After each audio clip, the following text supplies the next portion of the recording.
हाँ जी, तो Intex question देखिए अमीन चैप्टर से। तो पहला है 13.1, classify the following amines as primary secondary और टर्शियरी। ठीक है, तो हमें ये पता होना चाहिए कि primary amine, secondary amine, tertiary amine किस तरीके से दिखेगा। तो देखिए प्राइमरी अमीन को आप इस तरीके से लिख सकते हैं। आपके पास कोई अल्काइल पार्ट है, एरोमेटिक पार्ट है, कोई पार्ट है, अगर नाइट्रोजन के साथ दो हाइड्रोजन अटैच होंगे तो उसे हम प्राइमरी अमीन बोलेंगे। तो प्राइमरी अमीन को आप ऐसे भी लिख सकते हैं, एक लगाया और ये इस तरीके से नोट लगा रखा। ओके, सेकेंडरी अमीन होगा तो वो कुछ इस तरीके से दिखेगा।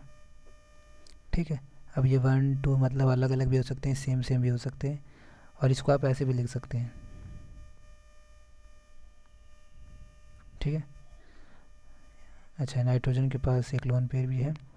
अगर नाइट्रोजन 3 बॉन्ड बनाता है तो एक लोन पेयर है। ठीक है, अगर अच्छा ये क्या हो गया, ये आपका हो गया सेकेंडरी अमीन।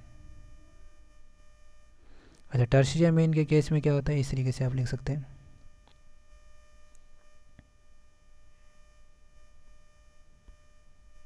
ठीक है, तो ये आपका क्या होगा, टर्शियरी अमीन। इसका मतलब ये हुआ कि अगर नाइट्रोजन के साथ दो हाइड्रोजन आपको दिखाई दे रहे हैं तो वो प्राइमरी अमीन है। अगर एक हाइड्रोजन दिखाई देगा तो सेकेंडरी अमीन है, और एक भी नहीं दिखाई देगा तो वो टर्शियरी अमीन है। एक क्वाटरनरी अमीन भी बोल सकते हो जब आपके पास नाइट्रोजन 4 बॉन्ड बना रखा है और इसके पास प्लस भी आ जाएगा, तो इस तरीके से क्वाटरनरी अमीन भी हो जाएगा। ठीक है, तो आपको ये चेक करना है। ठीक, चलिए देखते हैं।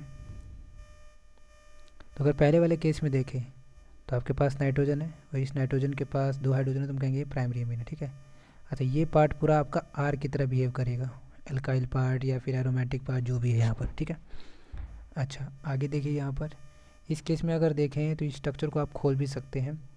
किस तरीके से खोल सकते हैं, इस तरीके से। आपके पास ये एरोमेटिक पार्ट है। ठीक, यहाँ पर नाइट्रोजन है, ये जो मिथाइल है ये 2 बार मिथाइल है, आप इसको इस तरीके से लगा सकते हैं। जो मैं आर आर लगा रहा था वो यही है, एल्काइल पार्ट ये, या फिर कोई एराइल पार्ट। तो ये एरोमेटिक पार्ट हो गया, ये एल्काइल पार्ट हो गया, है कि नहीं। तो इस तरीके से देखना है कि इस हाइड्रोजन के, सॉरी इस नाइट्रोजन के पास एक भी हाइड्रोजन नहीं है, तो ये आपका क्या हो जाएगा, टर्शियरी अमीन हो जाएगा। ठीक है, ये कौन सी क्लास में आएगा, टर्शियरी अमीन में। अच्छा, अगर हम नेक्स्ट के बारे में देखें, नेक्स्ट क्या कह रहा है, नेक्स्ट को अगर ओपन करते हैं तो ये देख सकते हो आप कि नाइट्रोजन के पास 2 H2 है, सॉरी 2 हाइड्रोजन है।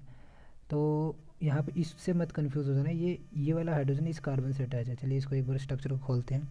तो इस कार्बन को पहले लिखा C, इसका हाइड्रोजन लिख दिया, इसके साथ अटैच है NH2। ठीक है, और इसी कार्बन से ये 2 इथाइल पार्ट अटैच है। ठीक है, तो इस तरीके से आप लिख सकते हैं C2H5 एंड C2H5। ठीक है, और स्ट्रक्चर को खोलना है तो कुछ इस तरीके से कर सकते हो।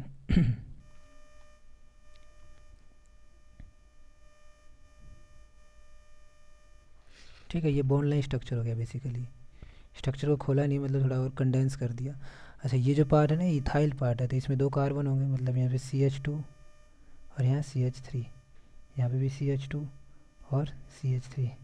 तो इस तरीके से लिखिए ये, या फिर इस तरीके से लिखिए, एक ही बात है। ठीक है, हमें तो बस यही देखना है ना, प्राइमरी सेकेंडरी अमीन है, तो बस नाइट्रोजन के पास 2 हाइड्रोजन है तो ये प्राइमरी अमीन हो गया। ठीक है, कंफ्यूज नहीं होना है। ओके, अगला देखिए। अगले केस में अगर आप देखेंगे तो इस नाइट्रोजन के पास एक ही हाइड्रोजन है, तो ये सेकेंडरी अमीन होना चाहिए। देखिए इस नाइट्रोजन के पास एक ही हाइड्रोजन है।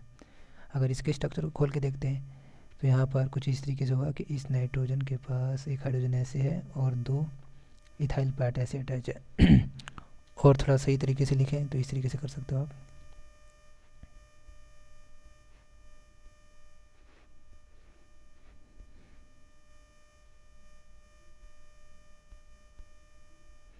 ठीक है, तो ये इथाइल पार्ट, ये इथाइल पार्ट, ये वाला भी पार्ट इथाइल पार्ट, और एक हाइड्रोजन। अगर एक हाइड्रोजन है तो सेकेंडरी अमीन। ठीक, अगला नहीं है, चलो ठीक है।